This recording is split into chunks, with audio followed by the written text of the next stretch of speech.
เกี่ยวเลาะคันหน้าก่อน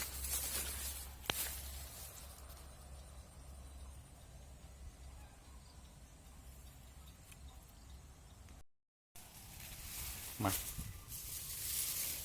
เกี่ยวเข้าออกจากแคมคันหน้ายอมรับว่าหลุดเกี่ยวน้อยแล้วมันไวแต่ว่า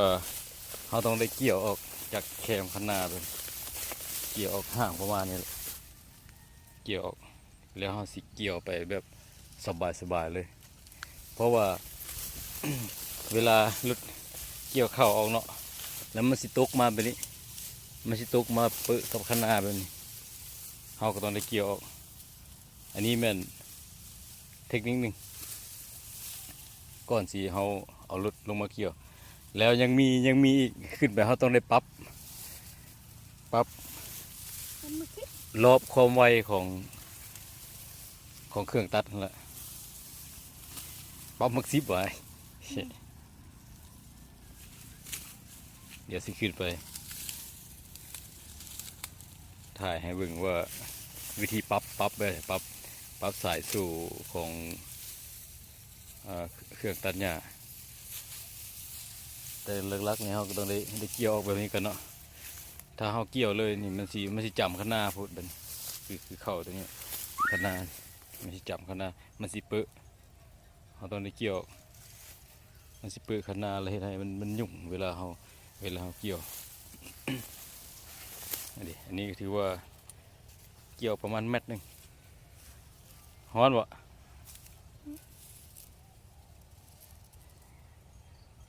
โอเคแตกแล้วตัดแล้ว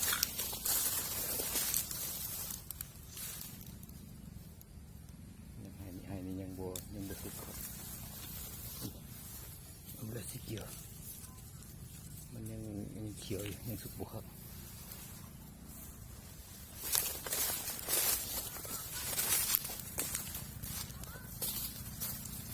นี่ก็แล้วแต่ว่ายังมีน้ำอยู่ถ้าน้ำแห้งเพื่อจะสิเอาลูกเกี่ยวลง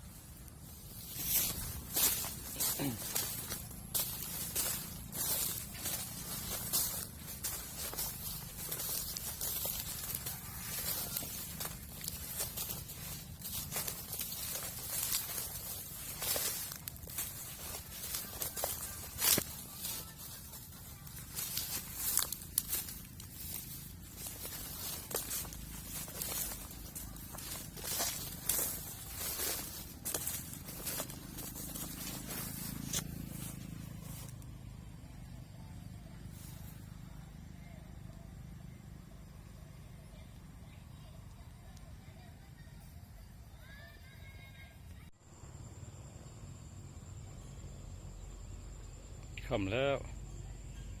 ชิเดเอามือกันเกี่ยวเลาะเกี่ยวเรียบคันนา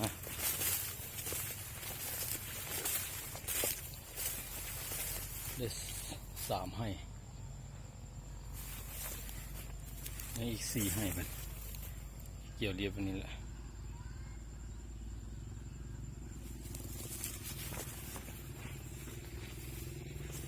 เด็กมันจับมันพุดจับมันพุด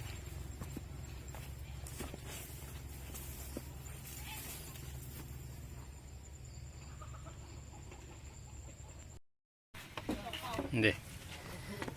ตัวนี้ใส่โซ่ตัวนี้แหละถ้าทั้งลุ่มเข่งไหลมันก็เห็นให้พาดเข้าล้มไว้มันปลายเข้ามันสิตกลงก่อนถ้าตัวนี้ย่านหลายมันก็ซะต้องปรับให้มันเสมอกันปรับความไวของมันปรับความเข่งของสายพานนั่นแหละเวลาเขาเอาลงไปเอาไปทุ่งนาเขาก็เสี่ยวกระเจไปแล้วเด็กกระเจไปไม้ตัวนี้สามารถเข่งย่านตัวนี้ได้นี่ก็เข่งออกหันเข่งออกตัวนี้ก็คือกันเราต้องทางเกี่ยวแล้วก็สังเกตเป็นน้ำถ้ามันตกซื่อแล้วก็ถือว่าโอเคแล้ว รับตัวนี้ แควตัวนี้แม่นเวลาหัวแควตัวนี้มันตัด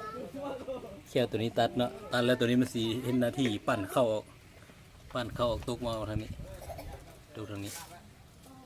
แล้วก็ติดตามตัวนี้ไปนะใส่ที่มันม้วนบางเทื่อมันสีตัวนี้มันสีจำนี่หลายจำตัวนี้มันก็สีม้วนถ้าต้องงะออกหน่อยหนึ่งกับตัวนี้ก็เขาก็ต้องได้ปรับเพื่อกันปรับหน่อยหนึ่งบอกแล้วเขาก็ต้องได้เกี่ยวแล้วก็ติดตามไปนะเอากระเจปรับไปนะมันจังสีมันจีเป็นพาดงาม